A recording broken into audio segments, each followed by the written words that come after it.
I've talked a little bit about sponsorship before and I decided to give one a try. This video has been sponsored by EmpireAttacksGaming. Let me know how you feel about sponsorships in the comments, and check out their Minecraft server. Links in the description. Are you a dog person or a cat person? Or something else? I prefer cats, but I have both. Actually, I've always wanted a serval cat. How high was your education level? What kind of school did you go to? Believe it or not, high school. My family wasn't wealthy enough to get us into college, and since I'm not a minority and I'm a privileged white male, I'm not allowed into college unless I pay buckets of cash. Do you have a good relationship with your parents? Yeah, I do. Not so much with my father, but better than others.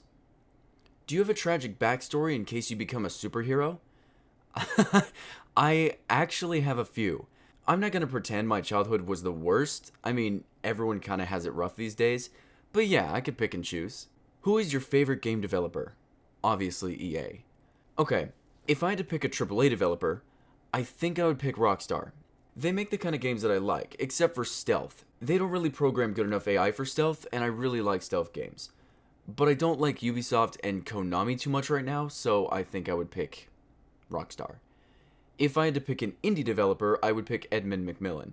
The Binding of Isaac, in my opinion, is the closest thing to a perfect game you can get. The humor is great, the themes are amazing and leave you contemplating, the game is extremely replayable, every single run is different, and it doesn't have any microtransactions or any other money-hungry systems in there to ruin the game. What is your fetish, if you have one? I always seem to have an issue answering this question because it seems everyone has a different definition for the word fetish. The dictionary definition is a form of sexual desire in which gratification is linked to an abnormal degree to a particular object, item of clothing, part of the body, etc. Going by that definition, glasses are sexy, and I have a thing for lips. Thick, luscious lips make me hot. Hey, you asked a question. Is the company you work for a true service? Not in the way I talk about it in my videos. Falcon Northwest is actually a really great company. Do you like berries, Barry? Yes, I do. What is your favorite food? I'm not sure I have one. I mean, I really like French toast, and I like these burritos that I get from Sweet Tea Express, but I don't know if I have a food that I could just eat all the time and not get bored of. What do you think about viewers writing your scripts or getting a scriptwriter? Actually, there have been a couple of my videos written by viewers, and to be honest, it's nice, but it's not something I want to do too much. The reason people like my videos is because the thoughts are mine. Channels kind of lose their personalities when they get scriptwriters, and this is my hobby. I never want it to feel more like a job than a hobby. What do you use for recording, editing, and rendering? For rendering, I use DxTory or OBS. For editing and rendering, I use Sony Vegas Pro 13. It was a gift I got a few years ago. How do you reply to comments? Well, actually, I can't anymore. I had a setup that was perfect. I'd make a video, I'd go into that video after about a day and reply to all the comments in there. Then I would go here and reply to all the straggling comments from past videos, but YouTube won't let me do that anymore. I used to be able to go as far back as I wanted to, but now I'm limited to a 45-minute period. I could still be replying, but YouTube screwed that up for me. So now, what I have to do is focus on my Reddit, where people send me quotes from my Console Peasant Quotes series, and computer builds help. My Twitter for general posting, my YouTube messages, which is more for business and collaboration, and lastly, my Discord server, which, since I no longer can reply so much to comments, I can actually spend more time in there. Also, if I take a bit to reply on Twitter, you can thank LG for that, and as soon as I get my phone back, I can reply almost instantly. If you have any important questions or just want to say hi, use those outlets, because again, replying to comments has been made impossible. Thanks, YouTube. Why do you add everyone on Twitter? I was adding everyone on Twitter, but that got out of hand really fast. I'm still trying to come up with a good setup for all this, and I think my Reddit is actually the best place for quotes, build advice, and other things instead of Twitter. That way, if I can't get to it, someone else can help you out. I'm only but one man. Would you quit your job if you got big? No, Dave. Okay, I thought about this a lot. See, the thing about this is my stories come from life experiences, and if I cut out those life experiences, like going to work, I'll most definitely lose my Barry Stories series. YouTubers who go full-time tend to not leave their houses as much. But if I did do YouTube full-time and I could live off it, I could make videos more often, focus more of my attention on that, and it's kind of a dilemma. Another thing when it comes to this, is if I ever did quit my job and only did YouTube, it could change me. The problem with human beings is positive reinforcement makes us feel powerful. At work, I'm just a regular guy. I mean, I'm a regular guy everywhere, but all of those people at work keep me grounded. YouTubers and celebrities who are constantly surrounded by love and devotion, people who seldom get that needle to deflate their egos, it makes them into different people, and I never want to be that guy. I guess if I ever feel the need though, I could get a part-time job instead. That way I'd still have stories to tell and I could spend more time on YouTube. Or I could simply start a creepy story series or stories from the viewer series. I guess if the time comes, I'll decide then. Have you ever been in a fight, Barry? Yes, I have. Do you talk to your fans in the Discord server or Skype? Not as much as I like to, but almost every chance I can, I generally hop into Discord. I don't use Skype as much, it's kind of a sucky program. Last night though, I did an 8-hour stream session on Twitch, and I talked in the Discord for some of it. So yeah, I get in there every now and then. What do you prefer? Battlefield 4, Hardline, or 1? I only own 4, but I enjoyed the beta of Battlefield 1. Realistically though, if you want a more advanced military shooter, you're gonna get Call of Duty. Seriously though, I would take Battlefield 1942 out of all of those games any day. Do you think the new Zen CPU will put AMD back in the CPU market and keep them competitive? I think it will. At least I really hope so. Have you ever regretted starting your YouTube channel? Do you miss being a nobody on the internet? Does having your own community ever give you pressure? Having a community as active as this one is, can and has given me anxiety attacks. Waiting to get home so I can send builds to people, answering all kinds of questions I never thought I would ever be asked, and I've never, not for 1 second, ever regretted starting this channel. My YouTube channel is my favorite hobby. Making videos is extremely fun, and reading the comments from you guys has me rolling on the floor sometimes. I swear to God, I'll never stop reading your comments, even if I can't reply. They're just too good. What are some of your favorite games to date? And I sent you some trading cards on Steam, by the way. Hope you get use of them. I did want to say thank you for everyone who's been sending me trading cards on Steam lately. It helps a ton. My favorite games to date, though, was Miss Pac-Man for a bit. She was kind of slutty, though, and the guys at school made fun of me for it. Were you really one of the people in the 10K special? Yes, I was. Was your brother David in there? Yes, he was. Are you going to sell your GTX 980 Ti? Yes. As soon as I get my 1080 Ti, I'm going to sell my 980 Ti on Craigslist or something. What are your future plans for your PC? Well, I'm an enthusiast PC gamer, so I plan on continuing to upgrade more and more. I don't need the best PC on the market, but I definitely like going back and seeing what ultra settings look like in my games that I couldn't achieve that in. Do you like Nintendo games? If so, which one's your favorite? I'm curious to know. I love Nintendo games, and honestly, Ocarina of Time is one of my favorites. I love Super Mario Sunshine, and recently, I've been playing these fan-made Legend of Zelda in the Unreal Engine games, and they're super nice. I'm hoping someone recreates Ocarina of Time and Majora's Mask all in Unreal, because I would love to play my childhood nostalgia games, and there'd always be graphics enhancing mods for them since Unreal is open source. What style of music do you prefer to listen to? If you cannot choose one, then top 3. I love 70s, 80s, and 90s artists like Hart, Pat Benatar, and Stevie Nicks. I also like oldies western artists like Willie Nelson, Johnny Cash, Marty Robbins. Recently, I've been listening to classic and hard rock artists like Poets of the Fall, Disturbed, Five Finger Death Punch. I'm working my way up to metal, but I'm not ready for that yet. Sometimes I like a pop song here and there, but today's music really isn't that great. What is your opinion of dank memes? I have a playlist on my channel called For a Bad Day. They're my favorite internet videos that I look at when I'm sad and I laugh at them. I don't think any of them are dank memes, but they exist and they make me happy. How much do you know about the comic book version of The Flash? My name is Barry Allen. Literally, I know everything about The Flash. Okay, maybe not. I know as much as the next guy. Do you still occasionally play on consoles to have a feel of what's going on in their community? I go over to my friend's house and play on his PS4, but I never get involved with the community. I was too poor to afford Xbox Live, so I never really got into it that much. What's your favorite Abby's Pizza? Abby's Pizza is mediocre. The ranch makes it good. Pepperoni. Tell us who you have been a fanboy for at one point. I was an Android, Apple, Mac, PC, console, Xbox, and PC gamer fanboy. Holy crap. I used to be an Xbox fanboy. I was the epitome of console peasant, spreading lies and misinformation because I loved my Xbox. I actually likened the PC's graphics to phone games. I was pretty bad. What war during the 1930s greatly influenced the development of military tactics that were used in World War II? Do I get to use notes on this? The Civil War. No, wait, 7? Is it tiring to make console peasant quotes videos? For me, it's just frustrating when I find a console peasant or PC elitist because it's just the same stupid arguments and lack of logic that I've seen from them so many times before. Yeah, I can understand that. For a while it was getting a bit tiring, but recently I've been having a lot more fun with it, and I'm really enjoying making those videos again. You get some really ridiculous quotes sometimes too. What YouTube channels have retained your interest the longest? Vanos Gaming. His group reminds me of my group that I had when I first started gaming on PC. Zach, Manny, Dakota, Daniel, and myself would all get together and have fun. What gaming's all about, and I love that. Other channels like Review Tech USA, Grade A Under A, and Mr. Nightmare all hold my attention pretty well too.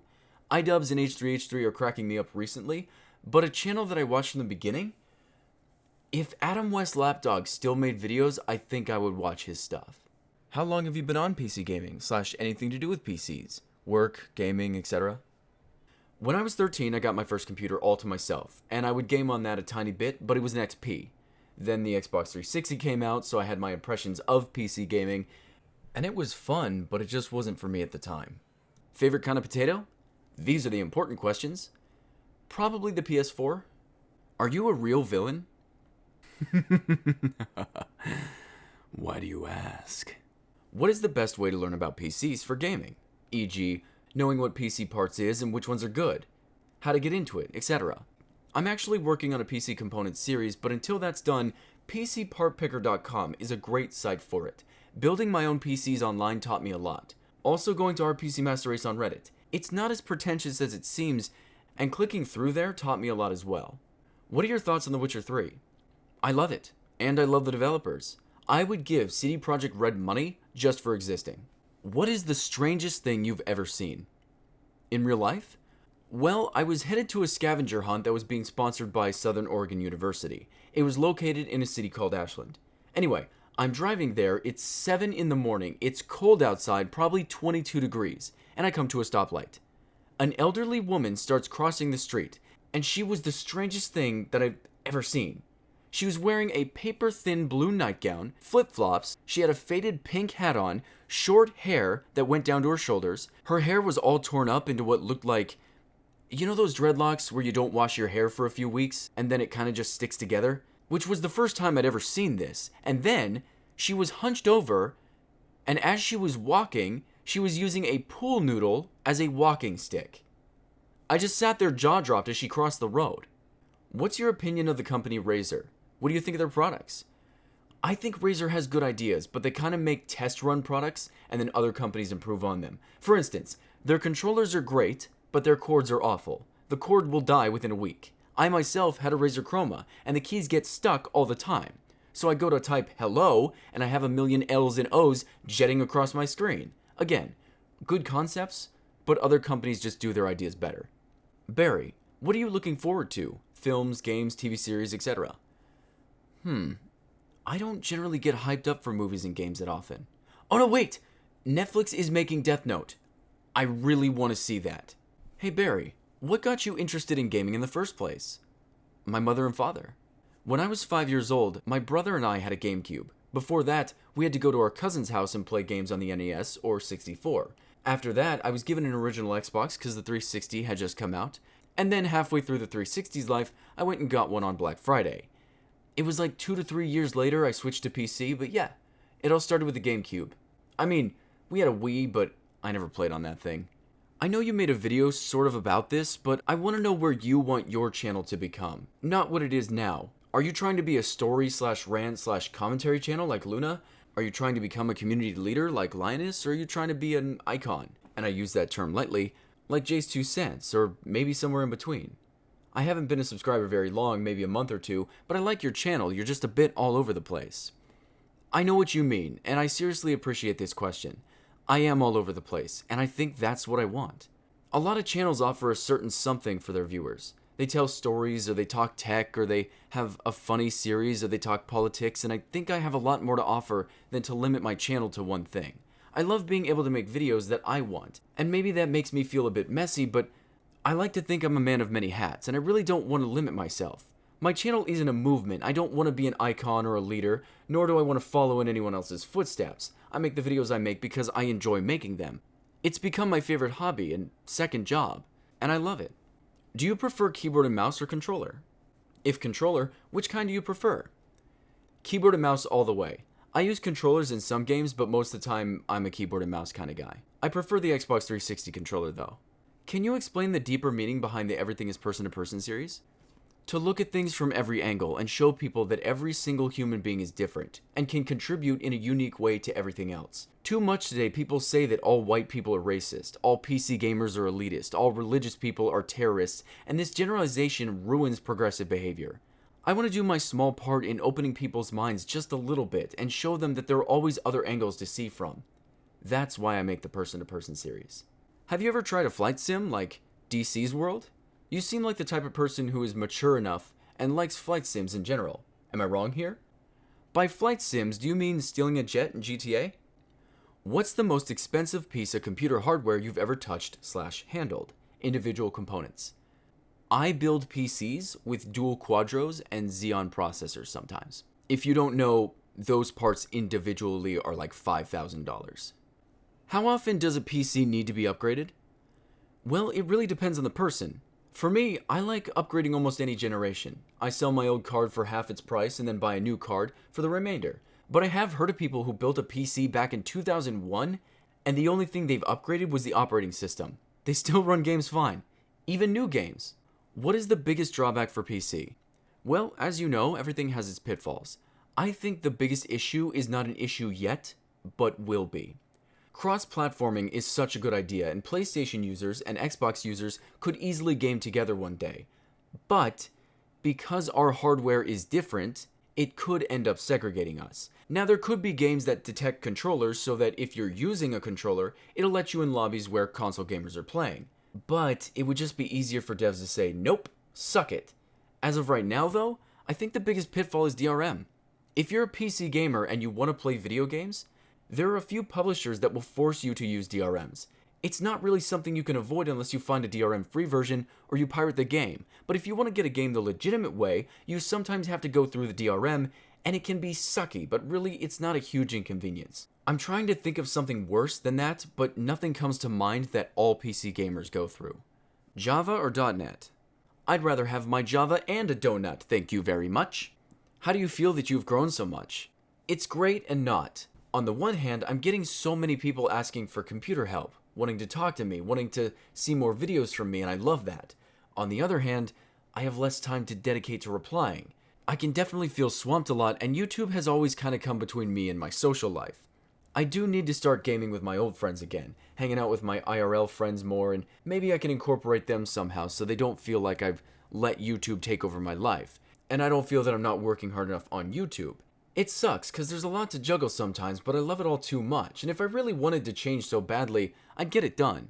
It really feels nice, though, that so many people are liking my videos, so thank you guys so much.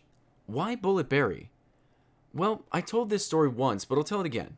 When I was 9, we got our first family computer. My father found an online puzzle game which required a username to play. My father chose Dino Dad, my brother chose Dynamite David, and I chose Bulletbarry. Once I got my Xbox, 5 years later, I needed an account. They wanted a username. Well, I hadn't used Bulletbarry in 4 years, so I decided to use that. Another 4 years later, I got into PC gaming and started making YouTube videos. They were vlogs and it went by B.A. Weedrick. I deleted that channel and started a gaming channel called B.A. Weedrick Game. But I didn't really enjoy the Let's Play thing, so I deleted all my videos and renamed the channel to Bulletbarry. It all started when I was 9 years old, and the name does me well. I was a cringe master on Xbox, though. They call me Bulletbarry because I shoot first and ask questions later. Don't pretend you weren't 14 once, too. What was the first game you played? What effect do you think it had on you? Get ready for the huge change in topic, and what's the worst thing you've ever done, in-game or IRL? The first game I ever played in my entire life, Super Mario Sunshine. I just started loving video games. I was addicted for about a week, but that ended quickly. As for the second question, I already told the story about the worst thing I ever did in real life, so I'll tell the game one. In Red Dead Redemption, you can do some really messed up stuff. You can tie people to railroad tracks, you can hang people off cliffs by your horse. But there was this reverend in Armadillo that would not shut up ever. He just stood in front of the whorehouse screaming, so I roped him up, tied him to my horse, found some wolves, dropped him off and let them kill him. After they killed him, I killed every single wolf that bit him and lit them all on fire until they were burned corpses. After I took their pelts, mind you. Then I rode into town, sold the pelts to the shop owner in Armadillo, then I lit the shop on fire. Now, I didn't hate the guy that much, I was just having trouble with a side mission, and I took it out on him. Was that you in the 50k special? This? No, no. This is my friend from work. I promised I'd make him into a meme, so I made him the hats off guy. And that's all the questions. Thank you guys so much.